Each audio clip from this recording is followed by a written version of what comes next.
Google ക്രോമിന്റെ പ്രധാനപ്പെട്ട 2 settings പറയാവേ. ഒന്ന്, നമ്മൾ ഗൂഗിൾ ക്രോം ബ്രൗസർ ഓപ്പൺ ചെയ്യുമ്പോൾ മുകളിൽ കണ്ടില്ലേ 13 ടാബുകൾ ഓൾറെഡി ഓപ്പൺ ആണ്. ഇങ്ങനെ ടാബുകൾ ഒരുപാടെണ്ണം ഓപ്പൺ ആയിട്ടിരുന്നാൽ ഈ ആപ്പിന്റെ ക്യാഷെ ഡാറ്റ കൂടുകയും ഹാങ് ആവുകയും ചെയ്യും. ഈ ടാബുകൾ ക്ലോസ് ചെയ്യാത്തത് കൊണ്ടാണ് ഇങ്ങനെ സംഭവിക്കുന്നത്. ഇത് ചിലപ്പോൾ നമ്മുടെ ശ്രദ്ധയിൽപ്പെട്ടിട്ടേ ഉണ്ടാവില്ല. അങ്ങനെയാകുമ്പോൾ സെറ്റിംഗ്സ് എടുത്ത് താഴോട്ട് വന്നാൽ ടാബ് എന്ന ഓപ്ഷൻ കാണാം. അത് ഓപ്പൺ ചെയ്ത് ഇനാക്റ്റീവ് എന്ന് പറഞ്ഞ ഓപ്ഷൻ ഓപ്പൺ ചെയ്യുക.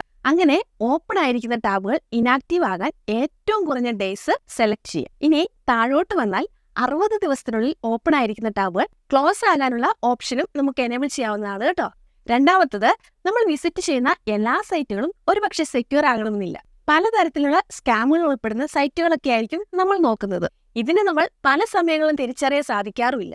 ബ്രൗസർ എടുത്ത് സെറ്റിംഗ്സ് എടുക്കുക, അവിടെ പ്രൈവസി ആൻഡ് സെക്യൂരിറ്റി എടുക്കുക. താഴോട്ട് സ്ക്രോൾ ചെയ്താൽ ഓൾവേസ് യൂസ് സെക്യൂർ കണക്ഷൻസ് എന്ന ഓപ്ഷൻ ഓപ്പൺ ചെയ്യുക. അത് മിക്കവാറും എല്ലാവർക്കും ഓഫ് ആയിരിക്കും. അത് എനേബിൾ ചെയ്യുക.